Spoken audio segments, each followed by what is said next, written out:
الحمد لله نحمده ونستعينه ونستغفره ونؤمن به ونتوكل عليه ونعوذ بالله من شرور أنفسنا ومن سيئات أعمالنا من يهده الله فلا مضل له ومن يضلله فلا هادي له ونشهد أن لا إله إلا الله وحده لا شريك له ونشهد أن سيدنا ومحبوبنا وشفيعنا وحبيبنا وكريمنا وطبيبنا ومقوانا وملجأنا محمد صلى الله تعالى عليه وآله وسلم. قال الله تبارك وتعالى في القرآن المجيد والفرقان الحميد: فويل للمصلين الذين هم عن صلاتهم ساهون. آمنت بالله صدق الله العظيم وصدق رسوله النبي الكريم الأمين ونحن على ذلك لمن الشاهدين والشاكرين والحمد لله رب العالمين. اگر جنت میں جانے کا ارادہ ہو تمامی کا، اگر جنت میں جانے کا ارادہ ہو تمامی کا، گلے میں ہار ڈالو محمد کی غلامی کا. محمد کی غلامی دین حق کی شرط اول ہے، اسی میں ہو اگر غامی تو سب کچھ نامکمل ہے. حمد و ثنا کے بعد مالک الازل کا احسان کہ اللہ تبارک و تعالیٰ نے ہم سبھی کو ایک بار پھر جمعۃ المبارک کے اول وقت میں جمع فرمایا اور اس کے اندر نازل ہونے والی رحمتوں اور برکتوں کو سمیٹنے کا موقع عنایت فرمایا. ہم دعا کو ہے مالک العزت صحیح معنوں میں جمعے کا رب احترام کرنے کی اور اس کے اندر نازل ہونے والی فیوز و برکات میں سے ہم سبھی کو حصہ عطا فرمائے.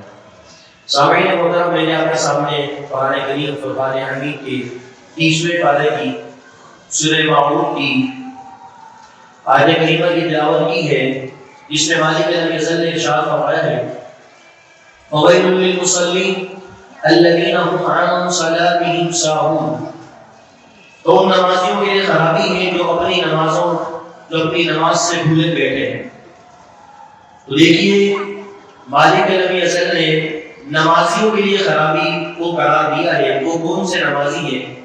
تو اس کے بارے میں مفسر شہید حکیم الامت مفتی احمد یار خان نعیمی مراد آبادی رحمۃ اللہ تعالی علیہ فرماتے ہیں کہ اس آیت کے تحت نماز سے بھولنے کی چند صورتیں ہیں، یعنی یا تو نماز کو پڑھنا ہے اور کبھی نہ پڑھنا، کبھی نماز کو پابندی کے ساتھ پڑھنا اور کبھی نماز کو بالکل چھوڑ دینا، کبھی نماز کے تقاضوں کو پورا نہ کرنا، اور کبھی اس کے اندر ذہن کہیں اور ہو اور صرف فقط جو ہے وہ نماز کے ارکان کو ادا کرنا. یہ تمام کے تمام اس کے اندر شامل ہیں. تو مالک العزت نے فرمایا تباہی ہے ان نمازوں کے لیے جو اپنی نمازوں کو بھولے بیٹھے ہیں. تو اسی تفسیر میں میں نے آپ کے سامنے بیان کیا کہ وہ نمازی جو نماز کو پڑھتے ہیں لیکن صحیح طریقے سے نماز کے اندر اپنے دھیان کو نہیں لگاتے، وہ بھی اس کے اندر شامل ہے. وہ نمازی بھی شامل ہیں جو نماز کو تو ادا کرتے ہیں مگر اس کے اندر جمائیاں لیتے ہوئے، اپنے اعضاء کو ڈھیلا کرتے ہوئے بڑے بھاری من سے نماز کو ادا کرتے ہیں، تو مالک نے ان کے لیے بھی فرمایا کہ ایسے نمازیوں کے لیے جو نماز میں سستی کرتے ہیں ان کے لیے بھی بے نامی وادی ہے. اب بے نامی وادی کیا ہے؟ اس کے بارے میں صدر الشریعہ بدر الطریقہ مولانا محمد امجد علی حازمی رحمۃ اللہ تعالی علیہ فرماتے ہیں جہنم میں ایک بے نامی وادی ہے جس کی سختی سے خود جہنم کی پناہ مانگتی ہے. یعنی جہنم کے اندر ایسی وادی ہے کہ جس کی جہنم خود اس سے پناہ مانگتی ہے، اور جو جان بوجھ کر نماز کو قضا کرے یا نماز میں سستی کرے یا نماز میں بھاری پن کا شکار بنے تو مالک العزت اس شخص کو جہنم کی اس بے نامی وادی میں ڈالے گا. اللہ فضل اور کیجیے. ایک وہ ہے نماز پڑھنا، ایک وہ نماز نہ پڑھنا. تو جو نماز پڑھتے ہیں سستی کی وجہ سے ان کے لیے بے نامی جہنم کے اندر وادی کو تیار کیا گیا ہے. جو سرے سے نماز کو ادا ہی نہیں کرتے تو ان کا کس قدر عذاب ہوگا ہم سبھی کو خود اندازہ کر لینا چاہیے. اسی طرح سرکار مدینہ صلی اللہ علیہ وسلم نے ارشاد فرمایا، اپنے صحابہ کو فرمایا کہ آج رات میرے پاس اللہ کے دو محبوب فرشتے تشریف لائے. جبریل اور میکائیل میرے پاس آئے، وہ مجھے آسمانوں پر لے گئے اور میں نے دیکھا کہ ایک شخص لیٹا ہوا ہے اور دوسرا شخص اس کے اوپر کھڑا ہو کر پتھر سے اس کے سر کو مارتا ہے اور اس قدر زور سے مارتا ہے کہ اس کا جو سر ہے وہ کچل جاتا ہے. وہ کچلنے کے بعد وہ دوبارہ صحیح ہو جاتا ہے. پھر وہ شخص اس کو دوبارہ پتھر مارتا ہے اور جبرائیل اور میکائیل مجھے آگے گئے لے گئے دیگر آزادے کراتے گئے. اور پھر میں نے پوچھا کہ یہ کون شخص ہے اس کے سر کو پتھر سے کچلا جا رہا تھا؟ تو اللہ اکبر جبریل اور میکائیل نے جواب دیا، یا رسول اللہ صلی اللہ علیہ وسلم یہ شخص کو آپ نے دیکھا، یہ وہ شخص ہے جس نے قرآن پاک کو پڑھا پھر اس کو چھوڑ دیا اور فرض نمازوں کے وقت سو جایا کرتا تھا اور اس کے ساتھ یہ برتاؤ قیامت تک کیا جائے گا. یعنی فرض نمازوں کے وقت میں سو جانا اور نماز نہ پڑھنا، سستی کا شکار ہو جانا، ایسے شخص کو عذاب کو حضور علیہ السلام نے دیکھا کہ اس شخص کو سر پر پتھر مارے جا رہے ہیں اور اس قدر مارے جا رہے ہیں کہ بروز قیامت تک اس شخص کو عذاب دیا جائے گا. ذرا غور کیجیے کہ اگر ہمارے سر پر تھوڑا سا پتھر لگ جائے یا ہمارے سر میں درد ہو تو ہماری رات کی نیند اڑ جاتی ہے، اور بہت زیادہ درد ہو تو ہم کسی بات کو سمجھنے سے قاصر ہو جاتے ہیں. ہم اپنے بچوں کو دور کر دیتے ہیں یہاں سے، ہم جو ہے وہ اپنے والدین سے دور جاتے ہیں، کہتے ہیں ہمیں بیٹا چھوڑ دو کیونکہ ہمارے سر میں درد ہے. آج جب ایک سر میں درد کی کیفیت ہوتی ہے تو سر پہ جب ایک بہت بڑا پتھر مارا جائے گا بروز قیامت کی، پھر جو ہے وہ شخص کو اس وادی کے اندر ڈال کر جب اس کے سر پر پتھروں کی سزا دی جائے گی تو کس قدر میں اور آپ برداشت کر سکتے ہیں. ذرا غور کیجیے، اندازہ کیجیے کہ یقیناً ہم میں سے کوئی بھی اس عذاب کو برداشت کرنے کی طاقت اور مجال نہیں رکھتا. اسی طرح آگے چلتے ہیں. ایک شخص کی بہن موت ہو گئی، جب اس کے دفن کرا گیا تو اسے یاد آیا کہ میری قیمتی چیز اس قبر کے اندر ہی رہ گئی. اب اس نے جو ہے اپنی بہن کی قبر کو کھلوانے کا ارادہ کیا اور سوچا کہ میں اپنی بہن کی قبر کو کھول کے اپنی قیمتی چیز نکال لوں گا. تو جیسے اس نے اپنی بہن کی قبر کو کھلوایا اور اس کے اندر ہاتھ ڈالنے کی کوشش کی تو جگہ اس کی قبر سے جو ہے وہ شعلے اٹھ رہے تھے آپ کے، اور وہ اسی چیز کو دیکھ کر فوراً سے اس نے بند کر دیا قبر کو اور فوراً روتا ہوا اپنی والدہ کے پاس آیا اور اپنی ماں سے کہا کہ میری ماں میں نے عجیب واقعہ دیکھا، میں نے دیکھا کہ میری بہن جو میرے ساتھ پیدا ہوئی اور ہمارے ساتھ رہا کرتی تھی اس کو جب ہم نے دفنا دیا تو مجھے یاد آیا کہ میری جو ہے میں قیمتی چیز جو ہے وہ قبر میں لے گئی. تو میں نے جب اس قبر کو کھولا ہے تو میں نے اس قدر عذاب دیکھا کہ عذاب کے شعلے میری بہن کی قبر سے اٹھ رہے ہیں اور وہ ان شعلوں کی جو وہ گرمائش بھی وہ اس قدر تھی کہ میں لمحہ بھر بھی نہ اٹھ سکا اور میں فوراً سے وہاں سے اس کو بند کر کے مجھے وہ میری قیمتی چیز بھول گئی اور میں نے فوراً سے بند کر دیا. میری ماں یہ کیا ماجرا ہے، میری بہن کو کس وجہ سے عذاب دیا جا رہا ہے؟ تو ماں نے کہا باقی تمام باتیں صحیح تھی لیکن تمہاری جو بہن تھی وہ نمازوں کے وقت میں سو جایا کرتی تھی، نمازوں کو ادا نہ کرتی تھی، کبھی پڑھ دیا کرتی تھی اور کبھی چھوڑ دیا کرتی تھی. تو میں نے تو اندازہ کیا ہے شاید کسی کو اس کی وجہ سے عذاب دیا جا رہا ہے، اس فعل کی وجہ سے اس کو عذاب دیا جا رہا ہے. میرے بھائی ذرا غور کیجیے، مالک العزت نے ہمیں صبح سے لے کے شام تک تمام نعمتیں دی. یہ سورج نکلنا کی نعمت ہے، چاند نکلنا کی نعمت ہے، یہ گرمی کا آنا بھی رب کی نعمت ہے، سردی کا آنا بھی رب کی نعمت ہے، تو ہم نے کپڑے پہنے یہ بھی رب کی نعمت ہے. اگر ہم کسی سے بولنے کی ہمیں اللہ نے طاقت عطا فرمائی یہ بھی مالک کی نعمت ہے. ہمیں دیکھنے کی بصارت اگر مالک نے دی ہے، آنکھوں میں نور دیا ہے، یہ بھی رب کی نعمت ہے. بادلوں کا آنا، بادلوں کا جھڑنا اور ہمارا بولنا، ہمارا چلنا پھرنا سب کا سب اللہ کی نعمت ہے. مالک نے صرف ان نعمتوں کے عوض میں ہم پر 5 نمازیں نکال کر بس کی، صرف 5 نمازیں. اگر 5 نمازوں کی ٹائم کو اگر کام کیا جائے تو مشکل سے میرا خیال ہے کہ 1 گھنٹہ 10 منٹ یا 1 گھنٹہ بنتا ہے. مطلب 23 گھنٹے مالک نے آپ کو اپنے کام کے لیے دیے ہیں, آپ کو رزق حلال میں کمانے کے لیے دیے ہیں, آپ کو سونے کے لیے دیے ہیں, آرام کرنے کے لیے دیے ہیں, کھانے پینے کے لیے دیے ہیں. مالک نے صرف اپنی بارگاہ میں بلایا ہے اور اپنی بارگاہ میں بلایا ہے. کسی شخص سے بات پاس نہیں بھیجا کہ فلاں شخص کو جا کر سجدہ کرو, بلکہ یہ کہا ہے کہ رب نے میں نے نعمتیں تمہیں دی ہیں, اے بندو میری نعمتوں کا شکر ادا کرنے کے لیے میری بارگاہ میں شکر کرو. اللہ اکبر. اور مالک کی بارگاہ میں جھکنے سے ہم قاصر ہیں تو ذرا اندازہ کیجیے کہ کس طرح ہم نافرمان ہوتے چلے جا رہے ہیں, اور کس قدر بہترین آواز ہوتی ہے مسجد کی, حی علی الصلاۃ حی علی الفلاح, آؤ کامیابی کی طرف, آؤ نماز کی طرف. کامیابی کہا جا رہا ہے نماز کو, لیکن بدقسمتی سے یہ مالک کے حکم پر ہمیں آزان دی جاتی ہے اور لوگوں کو متوجہ کیا جاتا ہے کہ آؤ کامیابی کی طرف. جو تم گھر میں سو رہے ہو وہ کامیابی نہیں, جو تم کما رہے ہو وہ کامیابی نہیں, جو تم آپس میں بات چیت کر رہے ہو وہ کامیابی نہیں, تم جو بستر میں آرام کر رہے ہو وہ کامیابی نہیں. اگر تمہیں کامیابی کی تلاش ہے تو مالک کے حضور اپنے سر کو جھکا دو, تمہیں کامیابی میسر آ جائے گی. وزن کیا کہتا ہے, حی علی الفلاح, آؤ نماز کی طرف, آؤ نماز کی طرف, کامیابی کی طرف آؤ. تو گویا کہ موزن یہ ضمانت دے رہا ہوتا ہے کہ جس نے اپنے مالک کے حضور اپنے سر کو جھکا دیا, گویا کہ وہ کامیاب ہو گیا. دنیا کی کسی چیز کے اندر مالک نے کامیابی نہیں رکھی, اگر رکھی ہے تو وہ نماز کے اندر اور مالک کے آگے جھک جانے میں ہی کامیابی ہے. غور کیجیے, 5 دفعہ دن میں موزن ہمیں حی علی الفلاح کی جو ہے وہ ندا سناتا ہے, اور صبح فجر کی نماز میں الصلاۃ خیر من النوم کا ایک اضافہ کیا جاتا ہے, یعنی نماز نیند سے بہتر ہے. یعنی یہ جو نیند ہے یہ تو عارضی ہے, کیا اس نیند کو بھول گئے جو قبر میں ہمیشہ کے لیے آپ کو سلا دے گی اور آپ کو ہزاروں سال اس قبر کے اندر سونا ہے اور اس کے اندر روشنی کا اہتمام آپ کو بھول کر کے جانا ہے. اس قبر کے لیے آپ نے تیاری نہیں کی, تھوڑے سے آرام کے لیے اپنے لحاظ کو آپ نے نہ چھوڑ سکے, تو یقیناً یہ میری اور آپ کی رسوائی ہے, اور یقیناً میری اور آپ کی اس میں ناکامی ہے کہ ہم مالک کے حکم پر, مالک نے اتنی نعمتیں دی, اگر وہ چاہتا دن میں 12 گھنٹے ہم پر عبادات کو فرض کرتا, کوئی کیس کر سکتا تھا؟ بتائیے, کوئی مالک کے ہاں کوئی اعتراض کر سکتا تھا؟ مالک نے میں سے 24 گھنٹے دیے, 12 گھنٹے ہمیں عبادت کے لیے کیوں دیے, ہمارے لیے ٹائم بہت کم ہے.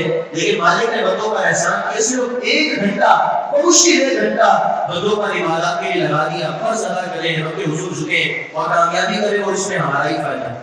اس میں مالک خوش ہوتا ہے. جانے کا جناب محمد رسول اللہ صلی اللہ علیہ وسلم نے ارشاد فرمایا کہ نماز میری آنکھوں کی ٹھنڈک ہے. جو میرا امتی نماز کو ادا کرتا ہے, مجھ محمد صلی اللہ علیہ وسلم کی آنکھوں کو ٹھنڈک ملتی ہے. اللہ اکبر. ذرا غور کیجیے, امتی نماز پڑھ رہا ہے, حضور کی آنکھوں کو ٹھنڈک مل رہی ہے, اور اللہ کا بندہ نماز پڑھ رہا ہے, اللہ تبارک و تعالیٰ اس کے درجات کو بلندی عطا فرما رہا ہے, اس کے رزق میں برکت دے رہا ہے, اس کے جوڑوں کو مضبوطی دے رہا ہے, اس کے اعصاب کو مضبوطی دے رہا ہے. ہونا تو یہ چاہیے کہ مالک نے جب اتنی نعمتیں دے دی تو صرف نماز پڑھنے سے کچھ حاصل نہ ہو, لیکن نماز پڑھنے کی برکت سے ہمارے اپنے ہی ہمارے گھر میں حاصل ہوتے ہیں. تو مالک کیسا غفور الرحیم ہے کہ نماز میری ہے, اس میں ہمارے فائدے, اس میں اگر ہم سجدے میں جاتے ہیں اور سجدے سے اٹھتے ہیں تو ایک بہت بڑی پریکٹس ہوتی ہے, ایکسرسائز ہوتی ہے, جس کی وجہ سے کئی بیماریاں ہم سے دور ہوتی ہیں. آپ دیکھتے ہیں سر کا مسا کرتے ہیں, سر کا مسا کرتے ہیں تو ایک تحقیقی ڈاکٹر نے کہا کہ اگر کوئی شخص دن میں 2 بار یا 3 بار یا 4 بار اپنی گردن کو ڈھیلا رکھے تو وہ پاگل پن کا مریض نہیں بن سکتا, یعنی وہ مجنون نہیں بن سکتا, وہ دیوانہ نہیں ہو سکتا. وجہ کیا ہے کہ گردن میں ایک ایسی نسیں موجود ہوتی ہیں جن کو تھوڑی بہت ٹھنڈک چاہیے ہوتی ہے. تو یہ الحمدللہ یہ مسلمان ہیں کہ جو سر کا مسا کرتے ہیں, اپنی گردن کو ٹھنڈک جب پہنچاتے ہیں تو اللہ تبارک و تعالیٰ ان کو مجنون جیسی یعنی پاگل جیسی پاگل ہونے والی بیماری سے محفوظ کرتا ہے. لیکن کس طرح مالک نے ہمارے لیے اس کے اندر وضو کے اندر ایک بہترین چیزیں رکھی ہیں, اور ہم جو ہے وہ بدقسمتی سے اس سے دور ہوتے چلے جا رہے ہیں. آئیے ضرور اس بات کی ہے کہ ہم جو ہے وہ اپنی نمازوں کا محاسبہ کریں. چونکہ سال کا آغاز تھا اور میں نے پچھلی بار یہ کہا تھا کہ ہم کیسا نمازوں کا بھی طریقہ بیان کریں گے, اس کی طرف میں چلتا ہوں. لیکن یہ بات یاد رکھیے کہ نماز ہم پر فرض ہے, اور اس قدر نماز فرض ہے کہ اگر کسی کی مطلب یوں سمجھیے کہ بہت زیادہ مال کا نقصان بھی ہوا ہے تب بھی اس کو نماز ادا کرنی ہے. اگر کوئی شخص فرض کرے بہت زیادہ بیماری میں آ سکتا ہے تو اس قدر اس کو نماز کا حکم ہے کہ وہ بیٹھ کر نماز کو ادا کرے. اگر بیٹھ کر کی نماز کو ادا نہیں کر سکتا تو لیٹ کر نماز کو ادا کریں, اور اگر لیٹ کر کی نماز کو ادا نہیں کر سکتا تو کم از کم اشارے سے اپنی نماز کو ادا کرتے کی. کس قدر نماز کی فضیلت کو بیان کیا گیا ہے. اور پھر آگے ہم پڑھتے ہیں, ہم سنتے ہیں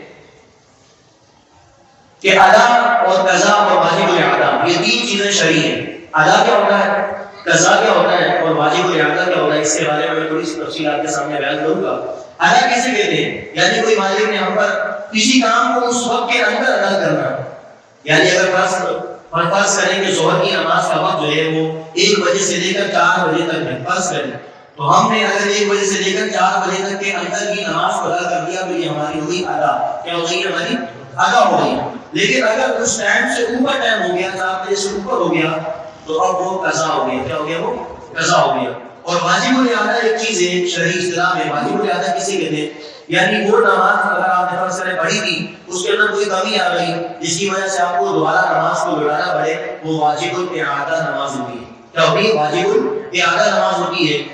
تو یہ 3 چیزیں میں نے آپ کے سامنے بیان کی ہیں۔ اب قضا نمازوں کا طریقہ کی سماعت فرمائیے۔ دیکھیے ایک بات یاد رکھیے کہ بعض لوگ یہ خیال کرتے ہیں کہ ہم نے پوری نماز آج کے وقت کی پڑھنی ہے، اس میں نفل بھی شامل ہے، سنتیں بھی شامل ہے، فرض بھی شامل ہے، اس کے بعد اگر ہمیں ٹائم لگے گا تو ہم اپنی قضا نماز کو ادا کریں گے۔ ایسا نہیں ہے، بلکہ علماء نے اس بات کی اجازت دی ہے سنتیں غیر موقعہ کی جگہ پر آپ اپنے گزشتہ فرائض کو ادا کر سکتے ہیں۔ فرض کریں عصر اور عشاء کی جو پہلے والی 4 سنتیں ہیں یہ غیر موقعہ ہیں، کیا ہے؟ غیر موقع ہے، یعنی ان کو اگر کوئی بندہ ترک بھی کر دے تو گناہ نہیں ہے، پڑھے گا وہ ثواب ہوگا۔ یہ جو 4 سنتیں ہیں عصر سے پہلے والی اور عشاء سے پہلے والی، ان کی جگہ پر اپنی گزشتہ نماز کو بھی ادا کیا جا سکتا ہے۔ یعنی ایسا بھی کیا جا سکتا ہے اگر فجر کی نماز کسی کی قضا ہوئی تو ظہر کے وقت میں بھی پڑھ سکتا ہے۔ ایسا نہیں کہ فجر کی نماز کو قضا کرنا ہے تو فجر کے وقت میں ہی کرنا ہے، یہ ضروری نہیں ہے، بلکہ اس کو ظہر کے وقت میں بھی ادا کیا جا سکتا ہے۔ اسی طرح ظہر کی نماز سے کسی کو ٹائم لگے گا تو وہ عشاء کے بعد، عشاء کے بعد اس کے پاس ٹائم ہے تو وہ جو ہے وہ آج اس دن کی نمازیں پوری کی پوری بھی ادا کر سکتا ہے، یعنی عشاء کے وقت میں اس دن کی فجر بھی پڑھ سکتا ہے، ظہر بھی پڑھ سکتا ہے، عصر بھی اور مغرب بھی اور عشاء بھی، اس طرح ان نمازوں کو ادا کیا جا سکتا ہے۔ ان کو پڑھنے کا بھی بڑا آسان سا طریقہ ہے۔ دیکھیے بات یاد رکھیے کہ بالغ ہو جانے کے بعد سب سے پہلا کام جو شریعت کا بندے کو نافذ ہوتا ہے وہ نماز ہے، روزہ نہیں ہے، زکوٰۃ نہیں، حج نہیں، اس کی کچھ شرائط ہے۔ زکوٰۃ ہے تو اس کی رقم ہے، اتنی رقم ہوگی تو آپ پر ہوگا ضروری۔ اسی طرح روزہ ہے تو اس کے لیے عاقل ہونا، بالغ ہونا، پھر اس کے بعد صحت ہونا، یہ ضروری ہے۔ لیکن نماز جو بالغ ہونے کے بعد پہلا شریعت کا جو فرض انسان پر لاگو ہو جاتا ہے وہ نماز ہے۔ اس میں کسی طریقے سے بھی چھوٹ کی گنجائش نہیں ہے۔ فرض کریں اگر کوئی شخص 50 سال عمر پاتا ہے اور پھر اس کے بعد وہ انتقال کر جاتا ہے اور اس کے وارثین چاہتے ہیں کہ ہم اس کی جو والد نے ہمارے نمازیں چھوڑی ہیں اس کا یہ طریقہ ہے وہ انشاءاللہ اپنے جمعتوں مبارک میں بیان کیا جائے گا۔ لیکن قضا نماز کا طریقہ سماعت فرمائیے، یعنی آپ کھڑے ہوئے اور آپ نے کھڑے ہو کر اللہ اکبر کیا، اس کے بعد آپ ثنا پڑھے اور الحمد شریف پڑھے، اس کے بعد کوئی سورت پڑھے اور رکوع میں جا کر جہاں پر سبحان ربی العظیم 3 دفعہ پڑھتے ہیں، اس کی رخصت ہے کہ 1 دفعہ سبحان ربی العظیم پڑھ لیا جائے، پھر اس کے بعد کھڑے ہو جائیں سمی اللہ لمن حمدہ ربنا لک الحمد، اس کے بعد آپ سجدے میں گئے تو ایک بار تسبیح سبحان ربی الاعلیٰ پڑھ کر آپ دوبارہ ہو جائیں اور اس کے بعد دوبارہ سبحان ربی الاعلیٰ کہہ کر کھڑے ہو جائیں۔ یعنی جہاں 3 تسبیحات پڑھنی ہے وہاں پر ایک تسبیح ہی پڑھی جا سکتی ہے، لیکن اس کو آپ فرض نمازوں میں اور نفلوں میں ادا نہیں کرنا۔ کہیں ہم بولیں کہ نماز صاحب نے اجازت دے دی، اب ہم ہر نماز میں ایک بار تسبیح پڑھیں گے، ٹائم وہ کم ہوتا ہے جو نہ پڑھنے سے اچھا پڑھ لیں، تو اس کی عادت نہیں بنانی، بلکہ 3 بار تسبیحات کی جگہ پر قضا نماز کو بتانا طریقہ۔ اس کے بعد پڑھے ہوئے آپ سورہ فاتحہ پڑھیں تو سورت میرا ہی مختصر سی 3 آیتیں پڑھنی ہے آپ نے، اس کے بعد رکوع کیا، سجدہ کیا، ہوئی ایک بار تسبیح کے ساتھ تحیات میں واشهد ان محمدا عبده ورسوله تک پڑھ کر اللهم صل علی محمد وآلہ، بولیے اللهم صل علی محمد وآلہ، یہاں تک پڑھ کر ثنا کو پھیر دیا جائے، یعنی جو درود شریف ہے، درود ابراہیمی اور دعائے معصورہ ہے، اس کی جگہ پر اللهم صل علی محمد وآلہ پڑھ کر نماز کو مکمل کر دیا۔ دیکھیے کتنا بہترین طریقہ ہے، کتنا شارٹ طریقہ ہے، آسان طریقہ ہے اپنی قضا کو ادا کرنے کا۔ لیکن یہ بات یاد رکھیے قضا کے ساتھ ساتھ مالک کے حضور معافی بھی مانگنی ہوگی، اللہ تبارک و تعالیٰ کے حضور توبہ بھی کرنی ہوگی، اے میرے مالک میں نے جو اپنی بالغی کی عمر سے آپ میں برا ہو چکا ہوں، میرے اعضاء ڈھلنے والے ہیں اور اب مجھے خیال ہے کہ میرے مالک نے مجھ پر نمازیں فرض کی ہیں، تو پھر مالک کے حضور توبہ بھی کرنی ہوگی، توبہ کے ساتھ نمازوں کو ادا بھی کرنا ہوگا۔ کسی صورت میں بھی نماز معاف نہیں ہے۔ اور اگر کوئی یہ شخص سوچے کہ نماز کیا ہے، نعوذ باللہ اللہ نے بخشنا ہے کسی بھی طریقے سے بخش دے گا تو نماز کے نزدیک وہ کافر ہو جائے گا۔ مالک رب العزت نے 80 سے زائد مرتبہ نماز کا حکم قرآن پاک میں ارشاد فرمایا ہے۔ کتنی مرتبہ 80 سے زائد مرتبہ نماز پڑھو کہ علیہ الصلوۃ علیہ الصلوۃ نماز قائم کرو، رکوع کرنے والوں کے ساتھ رکوع کرو، نماز قائم کرو. اس طرح مالک الفضل نے ہم سبھی کو خطاب کیا ہے. کوئی شخص یہ کہتا ہے کہ قبول کرنے والا اللہ میں کسی بھی طریقے سے پڑھ لوں تو ایسا بھی کام نہیں چلے گا، بلکہ نماز کو کما کرو سیکھنے کی ہم سبھی کو ضرورت ہے. تو یہ بات قضا نماز کا میں نے آپ کے سامنے طریقہ بیان کیا. اور یہ اگر کسی بھائی کے ذہن میں کوئی سوال موجود ہو تو جمعے کے بعد ہے وہ سے سوال کر سکتا ہے انشاءاللہ، جو بہتر مناسب جواب ہوگا وہ انشاءاللہ دے دیا جائے گا. تو آپ کو یہ قضا نماز کا طریقہ سمجھ میں آ گیا تو امید کر رہا ہوں یہ آپ کو آسان لگے گا اور آپ اس کو ادا کریں. اچھا صحیح بات یاد رکھیں کہ نماز کسی صورت میں بھی معاف نہیں. اور دوسری بات یہ کہ قضا نماز جو ہے وہ آپ کسی وقت بھی ادا کر سکتے ہیں. اور ایک دن میں ایسا بھی کیا جا سکتا ہے کہ کسی نے فرض کرو 8 سال کی نمازیں نہیں پڑھی تو 8 سال کی پھر فجر ادا کریں. ایسا بھی کیا جا سکتا ہے. ایسی بھی سہولت ہے کہ مطلب وہ ہر روز جو ہے وہ 20 فجر کی نمازیں پڑھ دیں. مطلب جیسے فجر کی نماز سے پہلے سنتوں کے بعد فرض میں ٹائم تھا اس نے پہلے کا نمازیں شروع کر دی اپنی فجر کی گزشتہ 20 دن کی نمازیں پڑھ لی. پھر ظہر کے ٹائم میں ظہر کی سنتوں کے بعد ٹائم تھا اس کے پاس اس نے فوراً سے پہلے کا قضا نمازیں شروع کر دی. ایسا بھی کیا جا سکتا ہے. تو یعنی ایک نماز کو شروع سے لے کے آخر تک 8 سال کی قضا کو فجر کا ادا کر لے، پھر اس کے بعد ظہر پر آ جائے، پھر اس کے بعد عصر پر آ جائے. اس طرح کی نمازوں کو ادا کیا جا سکتا ہے. تو میں امید کر رہا ہوں آپ تمام آپ کو یہ تمام مسائل سمجھ میں آئے ہوں گے. اللہ تعالیٰ ہم سبھی کو جو ہم نے بالغی کی عمر یا بالغ ہونے کے بعد جو نمازیں قضا کی ہماری غلطیوں سے اس سے معاف فرمائے اور تمام ہاتھوں کو طریقے سے اب نئے جوش و جذبے کے ساتھ اپنی نمازوں کو ادا کرنے کی توفیق عطا فرمائے. اور یہ بات یاد رکھیے توبہ کے 3 ارکان ہیں. ندامت ہونا، شرمندگی کہ مالک میں تیرا بندہ ہوں اور گناہگار ہوں، میں نے نمازوں کو ادا کرنے میں خیانت کی ہے اور کبھی نماز پڑھی کبھی نہیں پڑھی، مجھے معاف فرما. اعتراف جرم کی، جرم کا اعتراف کرے کہ میں واقعی گناہگار ہوں، میں نے اتنی نمازیں چھوڑ دی. ندامت بھی ہو، اعتراف جرم بھی ہو اور دوبارہ آئندہ کے لیے ہو کہ کبھی ایسا کام نہیں کروں گا. کہ توبہ کے 3 رکن ہیں. اگر یہ 3 رکن پائے جاتے ہیں تو توبہ والے کے حضور قبول ہے اور اللہ تعالیٰ معاف فرمانے والے ہیں، غفور رحیم ہے. تو آئیے نمازوں کی طرف بڑھیے انشاءاللہ. اگلے جمعہ المبارک سے ہم نے ایک بہترین سلسلہ شروع کیا ہے قرآن پاک کی تفسیر کا. قرآن پاک کی تفسیر کو انشاءاللہ بیان کیا جائے گا. یعنی قرآن پاک ہم سے مالک الفضل کیا جناب ہم سے کرنا چاہ رہا ہے اس پر انشاءاللہ یہ پورے میری نیت ہے کہ انشاءاللہ پورے قرآن پاک کی جو تفسیر ہے اس کو بیان کیا جائے. اللہ جو جمعہ مبارک آئے گا اس میں سورہ فاتحہ کی انشاءاللہ تفسیر بیان کی جائے گی. تمام آباء سے گزارش کی جاتی ہے وقت سے پہلے تشریف لائیں تاکہ ہم جمعہ مبارک کے اندر سیکھ سکیں. ویسے ہمارے پاس تو ٹائم نہیں ہے کیونکہ ہم سارے ہی مصروف ہیں کہ جمعے میں ایک ایسا دن نکالا کریں کہ جس میں آپ بیان میں شرکت کریں تاکہ آپ اچھی جو بہترین باتیں ہیں وہ اپنے اوپر نافذ کر سکیں، قرآن پاک کے مفہوم کو سمجھ سکیں، مالک کے کلام کو سمجھ سکیں. جب مالک کے کلام کو سمجھیں گے تو اس پر عمل کرنا آسان ہو جائے گا. آمین باللہ نبی صلی اللہ علیہ وسلم.